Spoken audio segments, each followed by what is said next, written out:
Good morning and welcome. On this day, we come together to celebrate the incredible students and the wonderful donors who are helping pursue their educations.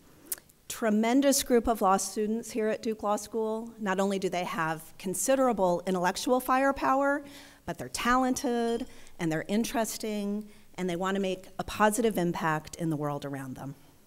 Students like Juliet. In the video, Juliet is interested in pursuing a public interest career in criminal prosecution. She has been involved in the Wrongful Convictions Clinic, a pro bono expunction project, and the North Carolina Disaster Services Hotline. She is fluent in Korean. She's a scuba diver, and most amazingly to me, the mother of a young baby. Students like Bennett from Winston-Salem, a member of Duke Law Journal and the Dean's Award winner in civil procedure and in business associations. A biomedical engineer studying law and entrepreneurship, Bennett works with Professor Artie Rye on issues of trade secrecy around artificial intelligence-enabled healthcare. Students like Garmai, who grew up in Portland, but whose family immigrated from Liberia when she was very young. She studied human biology at Stanford, loves to read African literature and play guitar.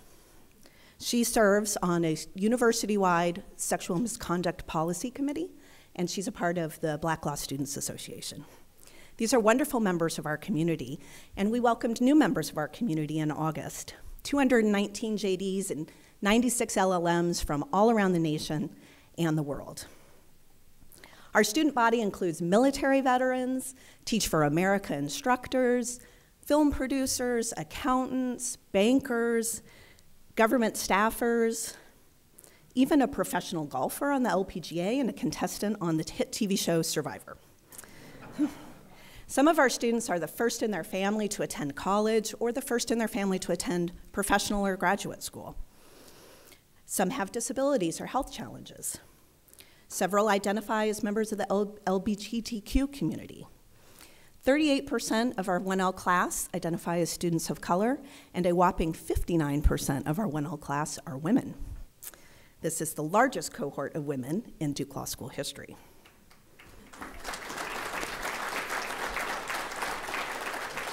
Although he cannot be here this morning because he's ill, I did want to take a quick moment to thank Bill Hoy, who's our amazing Associate Dean for Admissions and Student Affairs.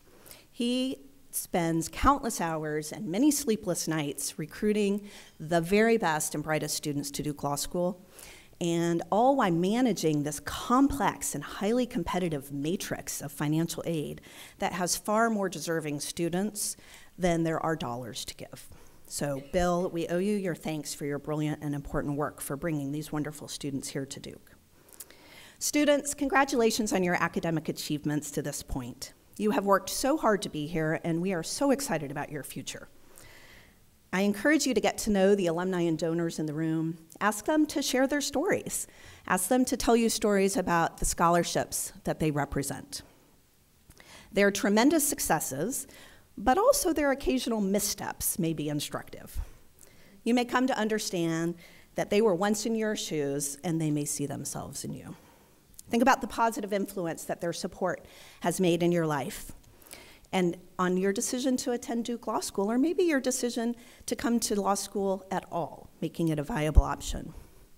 For many of you, the fact that you receive financial aid will free you to make career decisions after graduation based upon what you want to do and where you want to do it, and not what you must do in order to manage substantial debt. Your tuition bill did not magically disappear or get reduced. Real people like David and Jan, like Stanley and Elizabeth, like Kojo, like Glenn, like Caroline, like Lynn, others chose to invest in you. Alumni and friends, you are in the company of future leaders, problem solvers in the legal profession and in the world. Ask them about their path and their aspirations in the profession. What are the legal issues that pique their interest? What wrongs in the world do they want to make right using their legal training? Your gifts to financial aid are not just deposited into a generic bank account. You've made the choice to invest your hard-earned dollars to lend a helping hand to students like Gerardo, like Juliet, like Bennett, like Garmai, and like the other students in the room. These connections among students and faculty and alumni and friends are what make Duke Law School so special. I feel so privileged to be a part of it. I'm pleased now to introduce a very special member of our Duke Law family, an alumnus, a board member, a donor, who has made working in the Alumni and Development Office for me an honor and a treat, David Eichel.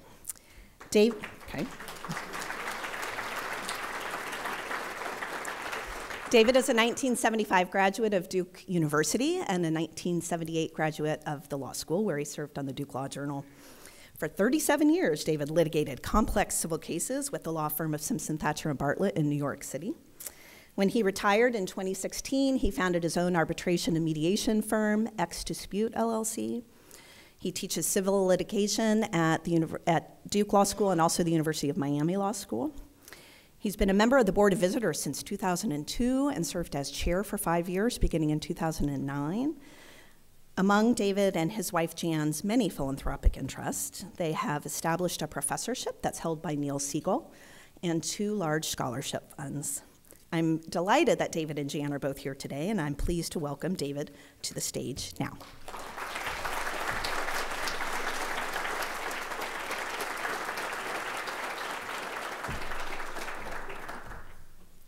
Hello, everyone. Thank you very much, Kate. Thank you, Dean Abrams. Thank you to members of the faculty who I've seen here, including George Christie, who taught torts to me and many of my friends. Thank you to all of you who have given scholarships to Duke, or even thinking about giving scholarships to Duke. Thank you to our current scholarship recipients, because you allow us to get a peek at tomorrow's great lawyers and community leaders, and to help us celebrate your accomplishments that got you a Duke scholarship. Thank you to my amazing wife, Jan, who has a lifetime commitment to what is good. She's definitely the best part of our partnership. And a special thank you to 2 people who aren't here, our friends Stanley and Elizabeth Starr, for whom everyone knows the Starr Commons is named. But here's an amazing fact. Stanley and Elizabeth also funded at least 41 separate scholarship funds. And many of those funds were done as matching gifts, so that others, including many around the room here, were able to start scholarships themselves. So imagine what they're doing. They couldn't be here in person today, but the stars are always here at Duke. The beauty of scholarship giving, at least as I see it, is the opportunity to give a gift that keeps on giving. First, by providing an endowment that will grow and continue to provide scholarship funds forever. As Yogi Berra might have said, forever is a very long time. But second, the gift also keeps on giving by seeding a whole new generation of scholarship givers that have received the benefits of a Duke scholarship. Because when our current Duke scholarship recipients accomplish their many goals and have the same kinds of means that we scholarship donors now have, they will be the next generation of scholarship donors. And on it will increase.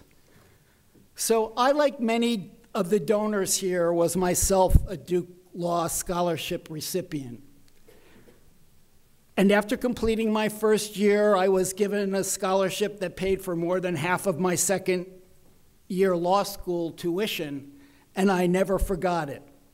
And just like so many others that I see around the room today who told me similar stories and then went on to achieve great success as lawyers, as judges, as community leaders, and sometimes as all 3, and across the country and around the world, all benefited from Duke scholarships.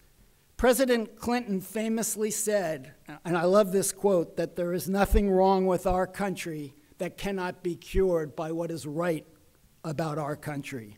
And in this room, we have something really right going on. There is an opportunity gap that we all can help mend by making Duke Law scholarships available for all of our nation's best and brightest students, regardless of their ability to pay. And the way that we can do that is for each of us, as best we can, whenever we can, adding year by year, person by person, additional scholarship funds until there is no prospective Duke Law student who feels the pressure to turn down coming to Duke because of funds. And we can do this, and we very much should do this. And we can all do it in our own way. I personally started down the road about 15 years ago. Jan and I set up a general Duke scholarship fund.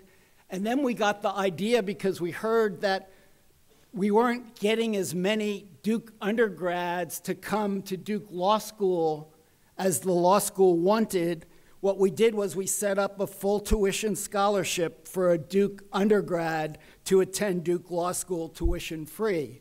And as a double Dookie, I thought, well, this is a way to give back to both my undergraduate school to help its graduates and to Duke Law School to attract those graduates. And I encourage those of you who are from Duke or from any undergraduate school that you wish to support along with Duke Law, that you could set up a similar kind of scholarship or do it in your own way. But one thing is clear. This gift that keeps on giving also happens to pay very big dividends. First, there's the psychic dividends that we scholarship funders receive when we watch the ever more impressive young scholarship recipients come into the law school, each year more impressive than the year before. And then there's the dividends to Duke's reputation as well, as each of these students goes on to become a community leader, to become a great lawyer, to be at the top of their fields. And the scholarships are going to pay money dividends. Just like in my case, just like in the case of many of those around here, our ever greater numbers of successful former Duke Law School scholarship recipients are going to begin ever new cycles of giving with their own giving until we reach that goal that I talked about before. So I'm very, very pleased that our incredible new dean, Carrie Abrams, has made increasing scholarship funding one of her top priorities, and we should really salute her for this.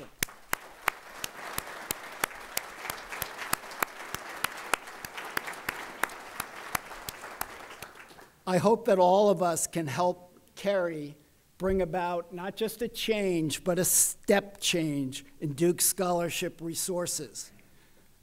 None of us may be individually a Rockefeller. Maybe some of us will become one. But together, we have a lot of financial power and resources, and together we can really make a difference.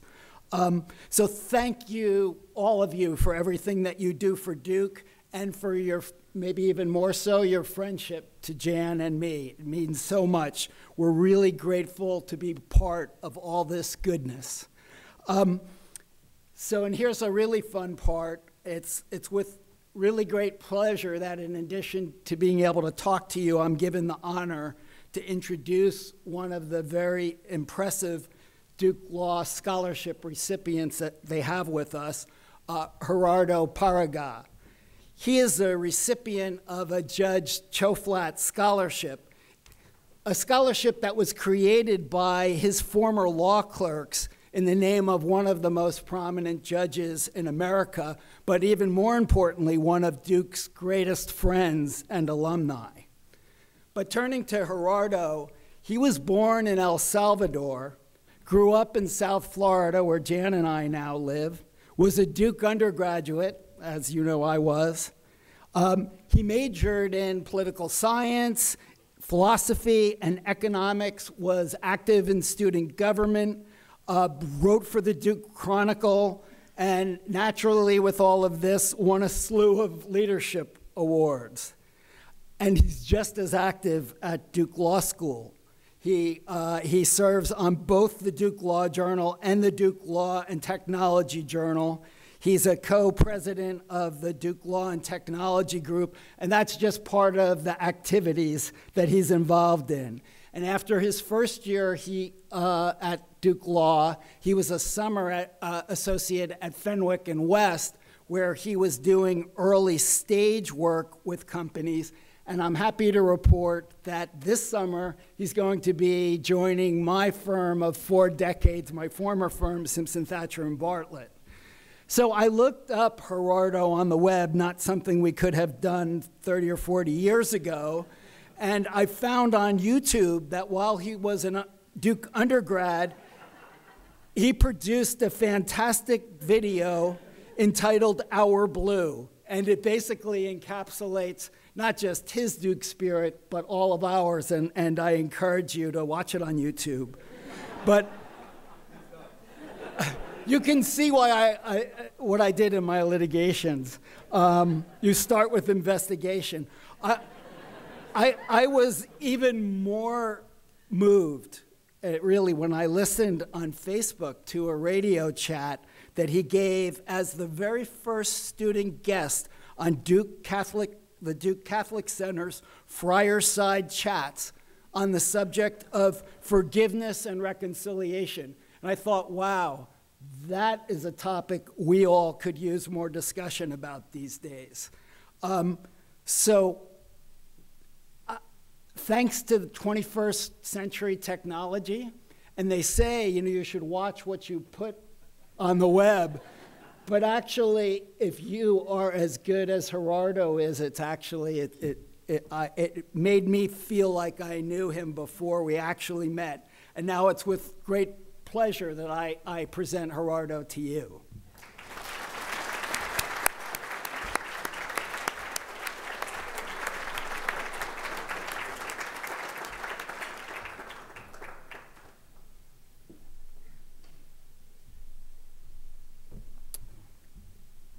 Thank you for that wonderful introduction, David. I must say, I'm not sure I love the creeping habits of the technology right there. And I do have some deleting to do on YouTube after the speech, so I'll be stepping out early. And thank you all for being with us today. I was shopping at Harris Teeter on 9th Street the other day when I decided to give a homeless man $10. It was actually right after I found out that I'd be giving the speech, so I was feeling magnanimous. And then and there, I realized that it was almost impossible to know where your money goes. Most people, most people automatically, at least in my scenario, would assume the worst. But most people also don't know that that person has a 4-year-old daughter that he will hopefully feed with that money. We truly do not know where this money will go, but we must trust that it will be used intelligently. My $10 are a microcosm of the donations you all give students like myself, many of whom are here with us today. Yet I can shed a little bit of light as to where your money has gone and how it has helped. As you just heard from Professor Eichel, David, as you all know him, I was born in El Salvador. Single mother and a brother, we were and still are a force to be reckoned with. It was not until a couple years later that my mom decided to move us to the United States on the promise that Mickey Mouse lives there. And some mumbo jumbo about social mobility, something like that. Coming from El Salvador, we didn't have much other than my fantastic good looks and great humility. All jokes aside, we had very little. I believed I had the perfect childhood, and in many ways I did. We had food on our table, played in every sports league, and got new clothing every August before starting the school year.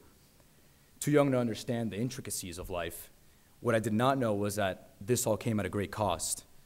Some of the food came from food stamps. Getting us clothes meant that my mother never bought anything for herself. And while my mom worked endless hours to feed my brother and me, my grandmother had to abandon her life in El Salvador to come teach us English so that maybe one day, just maybe, we might be able to attend a prestigious institution like Duke University. My life was a beautiful lie until one day when my mom shamefully approached me, asking me to borrow money from my savings to pay a bill. At that moment, I developed a resolve to help. I was 14 when I decided to start working at a student-run tutoring company. By 15, I had co-created my own tutoring company, and after a very successful fiscal year of contracting 45 tutors with likely very unenforceable non-competes, that joke only hits with lawyers, and expanding to 4 different cities, I was convinced college was not for me. I mean, I made $17,000 a year. I was a millionaire.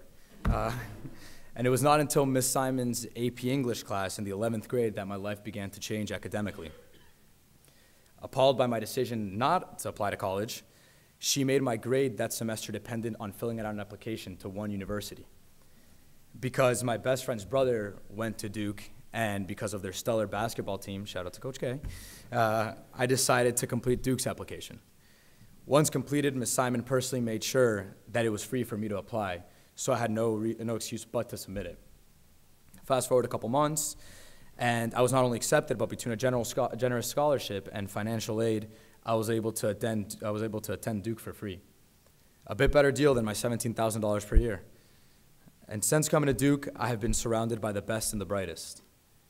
I have made great friends, served on a couple of executive boards and the board of trustees, traveled to 8 countries and 25 different cities, and most importantly, I have been able to grow as a fellow human being and become a double blue devil, which a double dookie, as David would say. And you see, I would not be up here speaking to you all today were it not for the magnanimous hearts of those that surrounded me throughout my entire journey.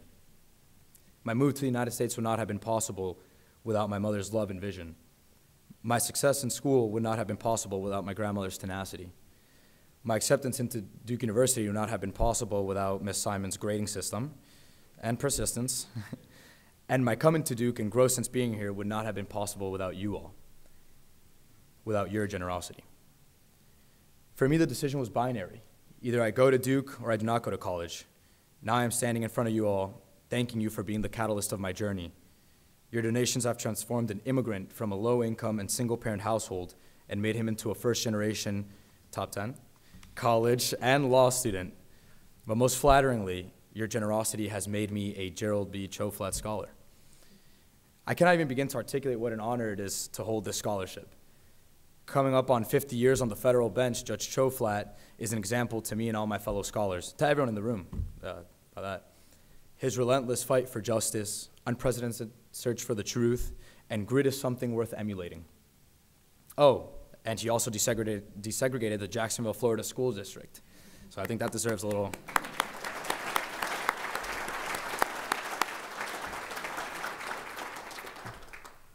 And the judge gives back to Duke in many ways. He serves on the board, is a lifetime member of the board, has taken in many Duke law students as clerks and helped them begin successful careers practicing law, but most importantly, he has 2 dogs that are named Duke. Well, one's Duke, one's Buck, but named after James Buchanan Duke, I've just learned. So, as you can imagine, being a Choflat scholar is no easy task. I remember meeting the judge last year at a similar event last year, and after nervously shaking his hand and answering what my name was and where I was from, the judge asked me the simple question of what I thought the meaning of life is. Who does that? So, regardless, I answered, and I told him that I thought the meaning of life was to understand why we think what we think. If we learn to understand our thoughts, if we do not learn to understand our thoughts, we will forever be at the volition of our environment. Slightly taken aback, the judge fired back with endless wisdom. And he said that life is a cylinder, and that we see life through the cylindrical slit in which we were born into. Though Judge and I see life through different slits of the cylinder, we both share at least 2 important truths: the fight for justice and our love for Duke. And do these 2 things not perfectly exemplify what makes Duke Law so special? Since enrolling last fall, I have partaken in and been witness to some amazing things here at the law school. The beauty of this law school is in the diversity of its efforts. Like David, There are people here who have been partners at firms for over 25 years. I feel the need to mention David because I feel like I'm looking into myself in the future. Florida man, double Duke, Simpson. Mention that to your friends. Alternatively, we have professors who have never seen the inside of a big law firm's office and went straight through into academia, with maybe a little break here and there for clerking for the Supreme Court.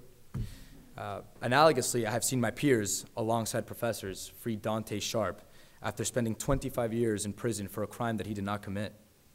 That same day, I sat in a symposium with Professor Jeff Ward about the coming fight against technology and what legal ramifications we have to deal with it. The beauty of Duke Law is in its diversity, whether that be racially, economically, professionally, or academically. As previously stated, my mom came to this country with a vision that did not guarantee future success. They merely moved our family in that direction. Because of her bravery and your generosity, I have the opportunity to go into the field that I love and to do work that impassions me. A stark contrast from the less than 20% of single-parent, low-income, and immigrant Latinos who attain a college degree. To me, success is much less about placement and more about displacement. Thanks to you all, I am where I am today. My classmates are where they are today. There are 200 named scholars, 100 of which are joining us here this morning. And I'm willing to bet that not a single person here has the same path towards the law or vision for where to go with it. And I repeat, this is the beauty of Duke Law and what will keep us ranked among the best. I once read a book, believe it or not. It said that you have changed someone's life when you do something for them that they can never repay you for. And that is the reason we are here today. On behalf of all the named scholars, thank you. You have not only changed our lives for the better, but that of our families, our children, and so on. These scholarships spur generational change. And because of that, I will forever be loyal to Duke and all the great people that make it what it is. Thank you all for coming today and investing in us, the students. Thank you for believing in us. I assure you that we will not disappoint. Now, I have the great privilege of introducing Professor Lawrence Helfer. Professor Helfer is the Harry R. Chadwick Senior Professor of Law, that's a mouthful, and has been teaching at the Duke Law since 2009. He is not only an expert in the areas of international law, adjudication, and dispute settlement, but also the co-director of Duke Law's Center for International Comparative Law and the co-editor-in-chief of the American Journal of International Law. Prior to coming to Duke, Professor Helfer taught at other amazing institutions, such as the University of Chicago Law School and the Duke of the North, Harvard Law. Please join me in welcoming Professor Helfer.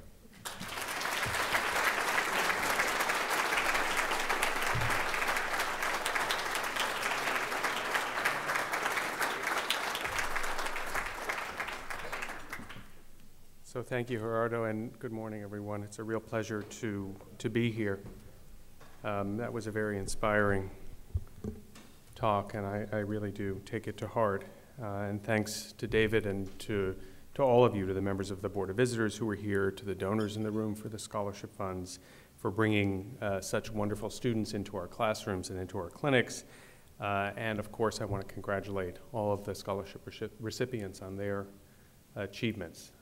It's quite something to see half of you in a room and know it's still 100. It's a pretty big room, but that's still not everyone. So this is my 11th year at Duke Law. I'm originally from New York and thought that the goal in life once I entered the academy was to end up back in New York, or at least in the Northeast, and I have changed that objective since coming to Duke. So I've been here for 11 years. I plan to stay here. There's something about this community, the university as a whole and the law school in particular, that really is quite special. The relationship between the faculty and the students, the relationships among the faculty and staff even, it really is, in fact, a community.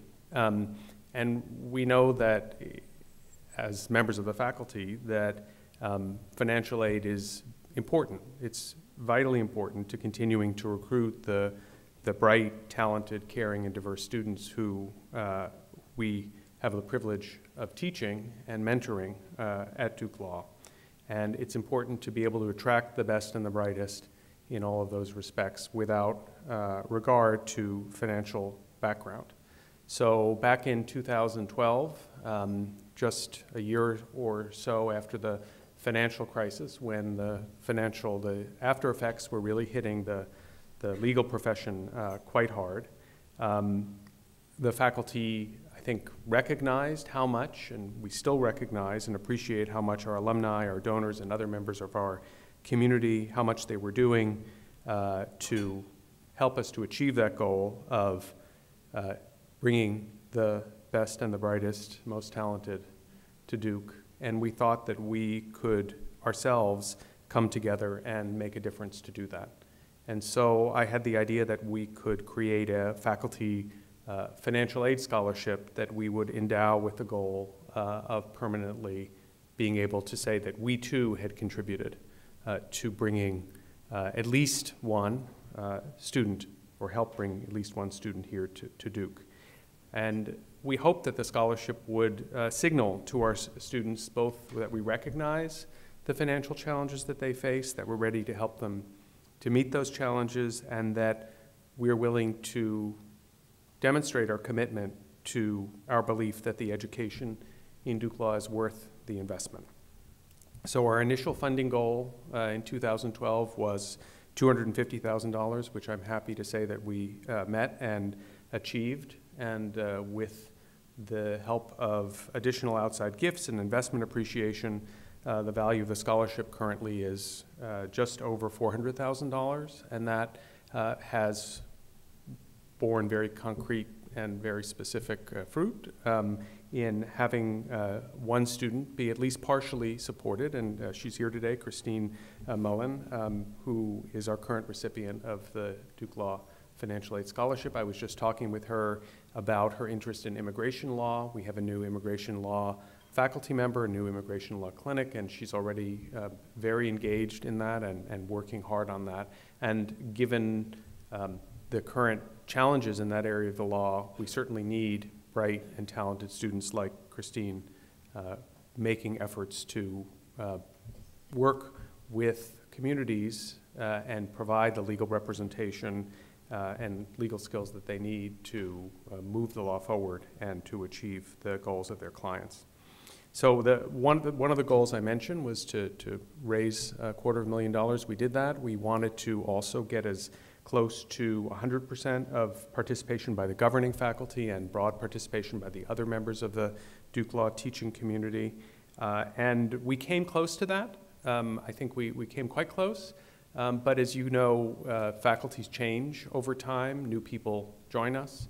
Other people have moved on to other institutions. Some retire. And so I thought, well, in 2019 was a good time to launch a second effort to try to expand and promote, building on what David Eichel said, to keep building, to keep contributing, to take this faculty financial aid scholarship to a level that will produce at least half of a student's tuition each year. And to achieve that goal, we'd like to bring the endowment up to $750,000. And so just yesterday, in fact, I invited all of my colleagues who teach at Duke to join me once again in making 5-year pledges or longer-term estate or retirement gifts to help build the scholarship and to reach that level and to exceed it if we can. And I'm confident that we're going to get a very good response rate. I think there are some faculty members who haven't had a chance to contribute to this, and I'm hoping they will give generously, and I'm hoping those who were generous before will be generous again. So as I said before, all of us at Duke really do share the common goal of bringing the best students into our classrooms and our clinic, and I hope that this scholarship that the faculty collectively support is at least one small way to achieve that goal and to express our commitment to our students and our appreciation to all of you for helping us in that endeavor. So thank you very much.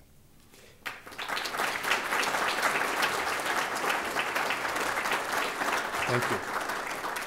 So it's now my pleasure to introduce Dean Carey Abrams, and it's a particular pleasure because I was the chair of the university committee that ended up bringing her to Duke.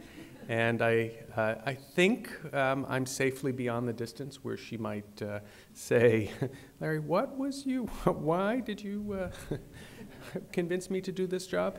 No, that's quite to the contrary. In fact, I'd like to think that the conversations that we had as we were trying to recruit her to come were helpful, and that I hope, infectious admiration that I have for the institution spilled over a little bit, and that those feelings were part of what caused her to come here. And we're very fortunate that she is here. She is the holder of the James B. Duke and Benjamin N. Duke Dean's chair at the law school. She is an expert in immigration law, in citizenship, and family law, and her scholarship focuses on all of those areas and their intersections, increasingly, obviously, a very timely and important area. Prior to her appointment at Duke Law, Dean Abrams served on the faculty at the University of Virginia for 13 years. She was also the vice provost there for faculty affairs. She is a graduate of Swarthmore College and of Stanford Law School, where she, among many other achievements, was president of the Moot Court Board and co-chair of the Women of Stanford Law. She also is well-versed in practice. She clerked for a year after law school and practiced as a commercial litigator in New York for several years before entering teaching full-time.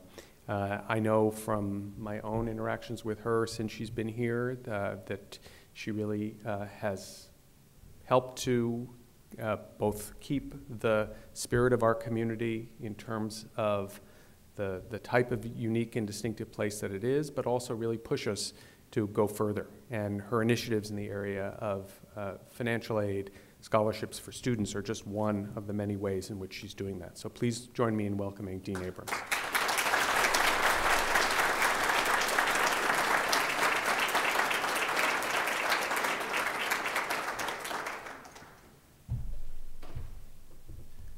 Thank you so much for that lovely introduction.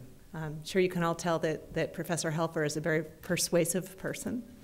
And he did help persuade me to join this community, and it has been absolutely tremendous. Thank you to Larry, to Gerardo, David, and Kate, each of you for lending your distinct perspectives to the celebration that we're sharing today. It's now my turn to lend my perspective. It is so wonderful to come together as a community with faculty, staff, alumni, friends, and students to honor all of the people that make Duke Law School so extraordinary. I hope that you can all feel the spirit of intergenerational commitment and generosity that's so palpable in the room today.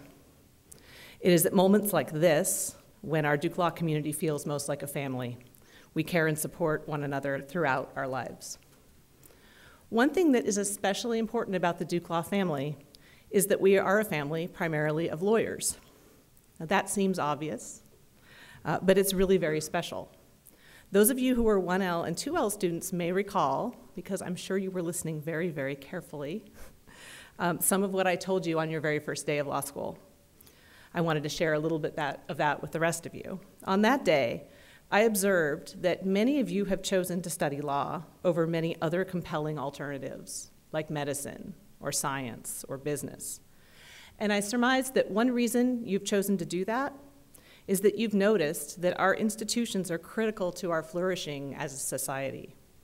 The institutions we take for granted, institutions like a free press, the integrity of the justice system, the structural checks and balances embedded in our Constitution, are continually being tested. It is the job of lawyers to protect and preserve them. Being a lawyer puts you in a position of great power. You will be able to persuade other people, like Larry does, to see the world in a different way. You will become skilled problem solvers. You will be able to see situations from multiple perspectives, and you'll change the course of history by changing the law in all sorts of ways, great and small. Finally, you may recall that I cautioned you that your job as a lawyer is not only to obtain this amazing power, but to learn to exercise it carefully, ethically, and wisely. I told you that at Duke Law School, we aim to train Jedi Knights, not Sith. If that seems like a lot to take on, rest assured that you are not alone. The same people who have helped you to develop your skills as lawyers by supporting you through scholarship or fellowship aid are also part of our broader Duke Law family. So students, look around you, because the alumni, faculty, donors, and friends in this room are the people to whom you will turn throughout your careers as you seek to develop the wisdom and judgment to use your skills and talents for good in society. This sense of mutual support, this sense of family, starts the moment you arrive at Duke Law School, but it will not end when you leave the building. There are many reasons why Duke Law School draws some of the most brilliant, passionate students from around the world. As one of the nation's best law schools, Duke Law excels in teaching, scholarship, and service, and I'm sure you chose Duke Law with those factors in mind. But the prevailing reason that students tell me and that alumni tell me that they love the law school is for its culture. Few law schools combine intellectual rigor with extraordinary collaboration and camaraderie the way that this school does. This collaborative spirit creates a uniquely participatory environment in the classroom, and it also encourages a collective commitment to serving others, a commitment that we're seeing right here today. Students are also drawn to Duke Law because the remarkable education and experiences offered here help graduates to launch extraordinary careers. Our alumni hold positions of influence in all levels of government, private practice, nonprofits, business, academia, and the judiciary. They are actively changing the world for the better as counselors, problem solvers, defenders of the rule of law, and leaders in their communities. Many of these leaders are in the room today. You give of yourselves not only to your communities, but to your Duke Law family. I want to continue to bring the world's best aspiring lawyers and problem solvers here to Duke Law. I would like to personally thank you for helping me, helping my predecessors, and helping my successors to do just that. A legal education of the quality that we offer is expensive. To mitigate the financial burden that's put on students, we spend more than $17.4 million on student financial aid, which is 3 times what we spent just a decade ago. In fact, donors have established 61 new scholarships during the last decade. This is remarkable progress, but we are a relatively young school compared to our well-established peers, and the majority of our scholarship funds are just starting to grow. It will take many years for them to mature sufficiently enough to provide robust income. Students should come to Duke Law School if what we offer best matches their interests and passions, period. We do not want the cost to be the driving factor, but we are not there yet. Together, we can get to a point where everyone who is admitted to Duke Law School and wants to attend this wonderful school can do just that. All of us can help make this happen, whether it is through support of the annual fund, which subsidizes financial aid, or by establishing a scholarship endowment, or giving to student aid through estate planning. I hope that those of you in the room who are so inclined and able will join people like David and Jan in doubling down on their investment in financial aid. Thank you, David and Jan, for leading the way. Now I'd like to take a moment to thank the 2 very special members of the Duke Law family who could not be here today, Stanley and Elizabeth Starr, who you've already heard so much about. The Starrs are singularly responsible for helping make this surge forward during the last decade in our financial aid program. Stanley and Elizabeth Starr are the largest individual donors to Duke Law School in the history of the school, and are committed not just to helping the school through their individual gifts, but to doing so in a way that motivates other members of the community to give generously. Through an extraordinary matching program during the Duke Forward campaign, Stan and Elizabeth matched the gifts of 6 generous donors who established professorships that support our faculty. And as you heard before, they matched 41 gifts that establish or enhance scholarship endowments. And they did so in the most selfless way, by adding to endowed scholarships that do not bear their names. Stanley and Elizabeth are catalysts for philanthropy at Duke Law, who have inspired a whole new generation of donors to give. They are the ultimate exemplars of what it means to be a part of the Duke Law family. To fully understand this enormous impact, I want you to take a moment to look in your program, if you still have your programs. You will see that many of the scholarship funds listed have a star, appropriately enough, next to them, as do some of the fellowships. Take a look and see if you can find the scholarship or fellowship that you are affiliated with. If you are the recipient or donor of any one of these 41 funds, I'd like you to stand up now.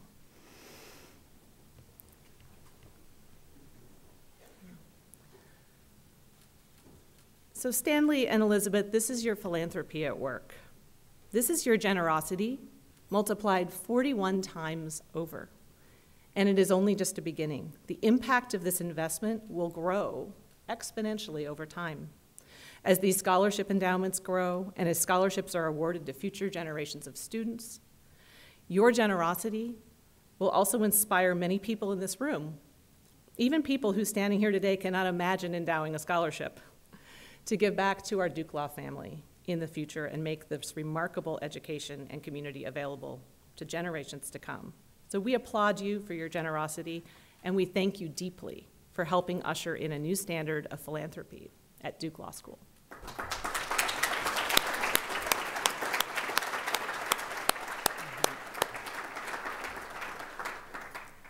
In addition to the enormous impact made by the Starr family, Duke Law has, over the years, generated 108 other scholarship endowments. Each of these endowments represents a commitment, whether by an individual, a couple, a family, sometimes a group, such as a class at Duke Law School, colleagues, former students of a retired professor, or even the entire faculty, to giving back to our community and helping new students achieve their dreams. At this time, if you are a donor of a scholarship fund, please rise to be recognized.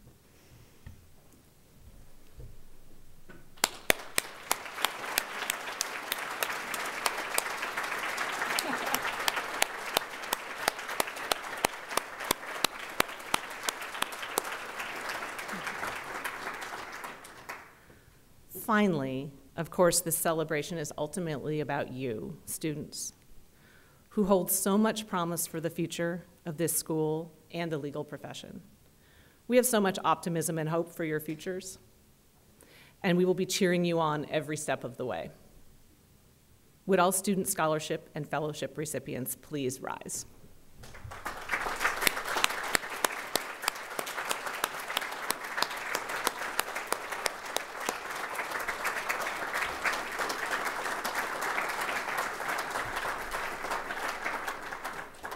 Everyone in this room is deserving of our gratitude and admiration, and you all bring great pride to Duke Law School. Thank you for coming, and enjoy the rest of your weekend.